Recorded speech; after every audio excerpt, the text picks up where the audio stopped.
Hi, it's Laura Geis. Welcome back to the God Success Secrets video series. This is week 23 and our success secret for this week says, pick partners. Well, who are some famous partners that you can think of? The first one that comes to my mind is Batman and Robin. Everybody knows Batman and Robin, right? And I love to watch Humphrey Bogart and Lauren Bacall on old movies, on Turner Classic Movies. My kids would probably tell you Timon and Pumbaa are great partners. And then I'm probably dating myself here, but I still remember when I was a kid watching Sonny and Cher.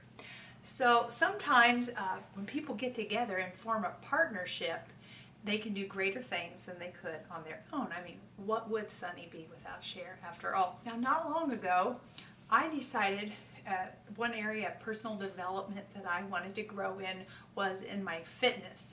So what I did was I signed up at my local YMCA for a group class. We met for 10 weeks. It was called the Power of 10, and we had group exercise classes and group weigh-ins and group talks about how to change our diets. And what I found was being a part of that group really held me accountable. I mean, I didn't want to go into that weigh-in and, have put on a couple pounds during the last week, so it really motivated me to stay on track. Just the fact that I had a few partners. Our verse this week comes from Proverbs 15 verse 22, and it says, "Plans fail for lack of counsel, but with many advisors they succeed." And even in the scriptures, we see some famous partners. We see Paul and Silas, or Paul teamed up with Timothy sometimes, and Jesus had his disciples, and Moses had Aaron. And another way that Moses really took advantage of this idea of picking partners was when he was out in the desert with the Israelites, and he had kind of become Dear Abby of the Israelites. Whenever there was an issue, a problem that needed to be resolved, the people would come before Moses and he would share his wisdom. And if you recall, one time Moses' father-in-law was visiting, and he was like, "Hey Moses, you're spending too much time doing this. Why don't you get some help?" And Moses thought that was a good idea, so he put some more men on the job, and that relieved him of some of those duties. So what are you trying to do in your life right now? What goal are you trying to accomplish? And is there a way that you could utilize partners? Could you join a group class? Could you get an accountability partner? I know I'm writing a book right now, so once a month I go to a writers club meeting, and we just read something that we've written lately, give each other some good feedback, and that's a great way to use partners. Perhaps you're wanting to start some new exercise regime and you just can't seem to motivate yourself. You don't want to get out of bed in the morning. Well, find a partner who's about the same fitness level as you, or maybe one step ahead, so that that person will challenge you to go a little higher.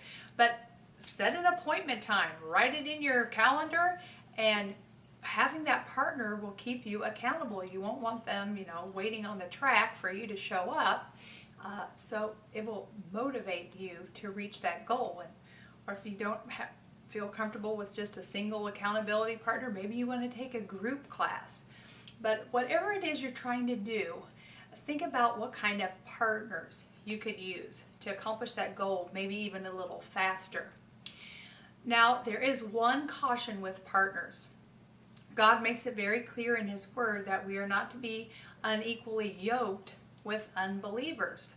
And I have a very specific example for you. When I was beginning to start this ministry, and I was needing some advice on marketing, I would say, and there was this guy on the internet, and he was advertising that he was such a great marketer, and I thought, well, I'll listen to what this guy has to say.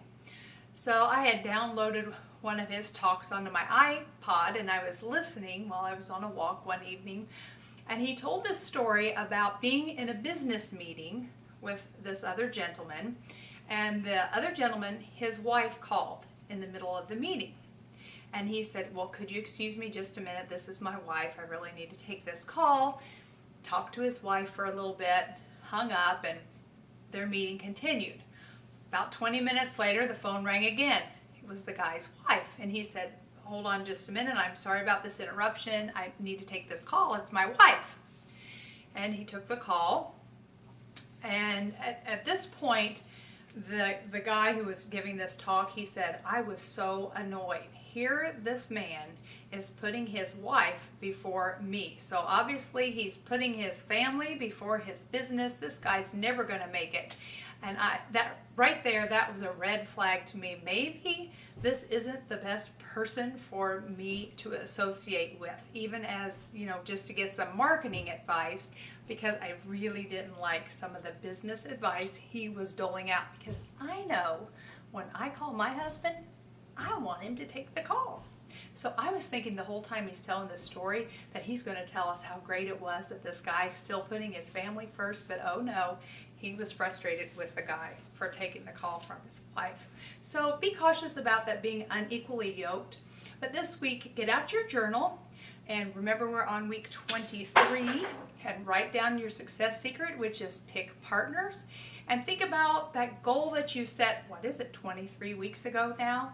And if you've been trying to go it alone up to now, maybe it's time to think about calling a partner in. So jot down, just brainstorm a few ideas you can come up with. Who might be a good partner?